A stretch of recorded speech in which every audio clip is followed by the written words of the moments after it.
Nemrod. Une histoire de Sornac. Racontée par Clément Sanso. Épisode 15. Blackout.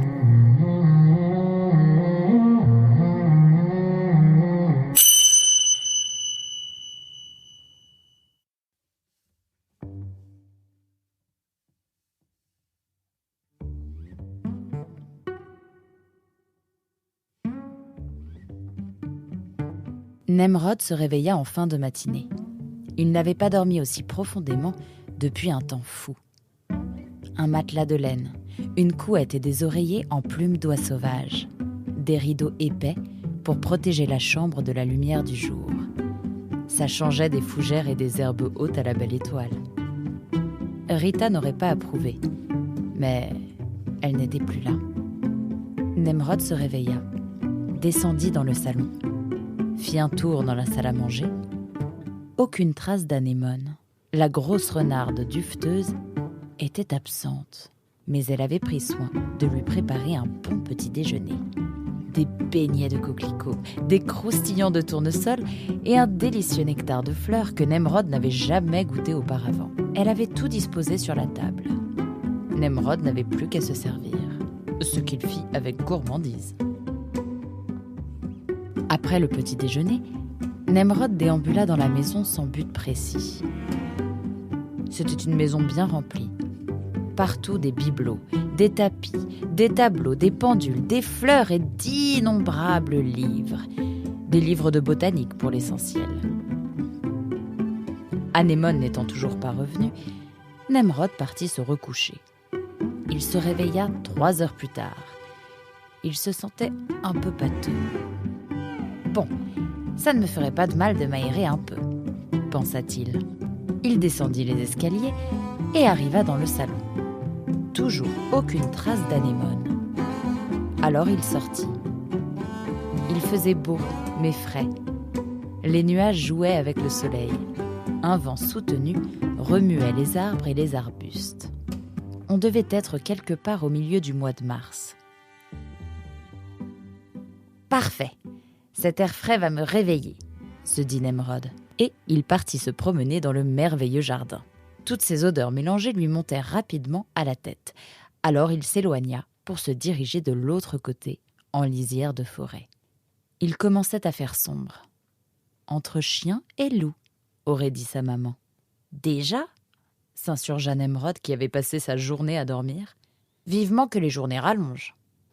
Oh ! Mais qu'est-ce que c'est que ça ? À l'orée du bois, Nemrod distinguait une grande boule de lumière. Il accéléra le pas pour se rapprocher. À l'intérieur de la boule, une silhouette s'affairait. « La serre ! C'est la serre ! Et c'est sûrement Anémone à l'intérieur !» Nemrod approcha jusqu'à l'entrée de la serre. fit Nemrod, gêné. « Oh, mon Dieu !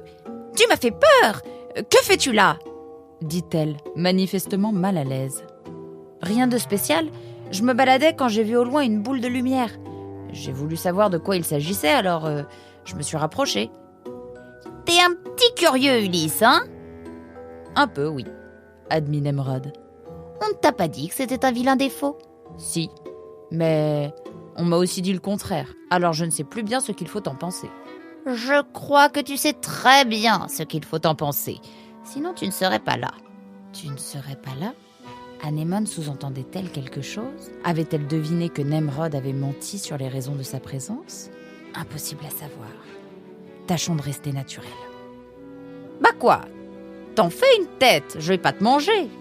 Tiens, à propos, viens voir. » Anémone s'était rapprochée d'une plante aux fleurs violettes. De son tablier, elle sortit une petite boîte en bois. Elle l'ouvrit et y attrapa une grosse larve molle. Nemrod avait du mal à cacher son dégoût. « Tiens, ma beauté !»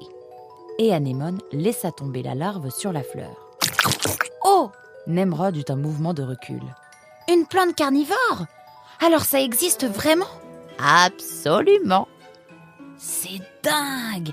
Complètement dingue !»« Tu gardes ça pour toi, entendu ?»« Oui, si vous me le demandez, bien sûr. » « Eh bien, je te le demande. Ok, je garde ça pour moi alors.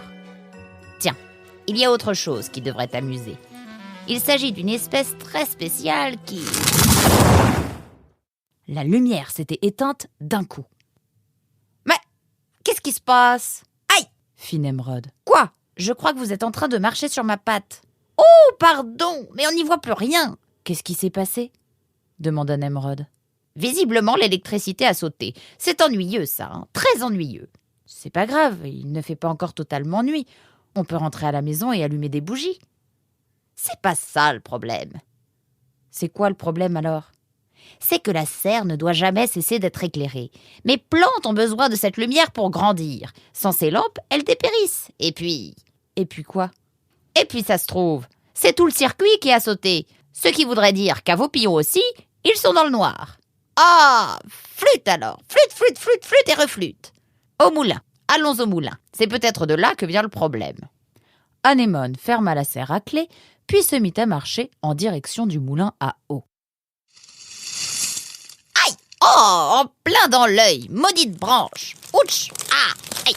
Ah, saleté de ronce, on n'y voit rien dans cette forêt. Anémone pestait et avançait avec peine. « Laissez-moi passer devant et suivez-moi de près, » dit Nemrod. « Si tu penses que ça ira mieux comme ça... » Effectivement, ça allait beaucoup mieux comme ça. 5 minutes plus tard, ils étaient arrivés au niveau du moulin. « Bah dis donc, tu vois dans le noir ou quoi? C'est incroyable. On a l'impression que tu as passé ta vie en forêt. »« Ma vie, non, mais disons que j'ai une certaine expérience. Et puis, il ne fait pas encore nuit noire. » Bon, tu me raconteras ça plus tard. Descendons au moulin. Il fallait emprunter un escalier en bois raide et vermoulu. Malgré les réserves de Nemrod, Anémone insista pour passer la première. La descente fut laborieuse, mais personne ne bascula dans le fleuve. Heureusement car, avec un courant pareil, il aurait été compliqué de rejoindre la rive.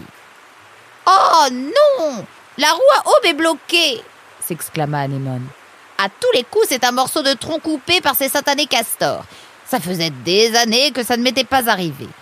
Ils doivent être de retour dans la région. C'est bien ma veine, tiens. Ah, regarde, c'est ça qui bloque la roue. Effectivement, un gros morceau de bois s'était coincé dans les pales du moulin. Attends 1 minute, dit Anémone. Puis elle disparut dans le local technique qui jouxtait la roue à aube. Voilà un grappin et une corde. On va essayer d'extraire le bout de bois avant que le courant n'arrache ma roue. Pendant 5 minutes, Anémone se débattit avec la corde et le grappin. Elle visait mal et elle finit par s'emmêler les pattes dans la corde. Oh là là, quelle guigne, mais quelle guigne! Laissez-moi essayer, demanda Nemrod. Avec plaisir. À la 2e tentative, Nemrod réussit à accrocher le bord du bout de bois. Anémone l'aida ensuite à tirer sur la corde. Oh oui! Attention, il risque de retomber. Tout doux. Allez, on y est presque. 1, 2, 3. Nemrod et Anémone tirèrent de toute leur force sur la corde. Hurrah! On l'a eu! Regarde, la roue se remet en marche. Et les lumières se rallument. On a réussi. Anémone s'approcha du gros morceau de bois. Mais qu'est-ce que c'est que ce truc? Ce n'est pas l'œuvre d'un castor, ça. Je les ai accusés gratuitement, les pauvres. Mais l'intérieur est creux. On dirait une barque. Une toute petite barque. Oh! Il y a un dessin. Qu'est-ce que c'est? Elle s'approcha encore un peu plus près. Mais oui! C'est bien un dessin. Un renard. Un renard qui marche sur l'eau. C'est incroyable. Je me demande bien d'où ça peut venir. Personne ne vit en amont de mon moulin. Nemrod ne disait rien.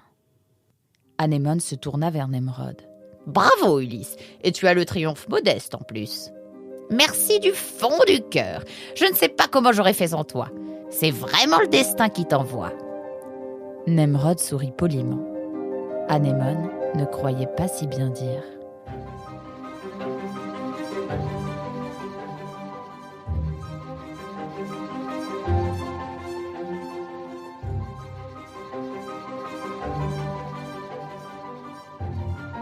Nemrod vous plaît?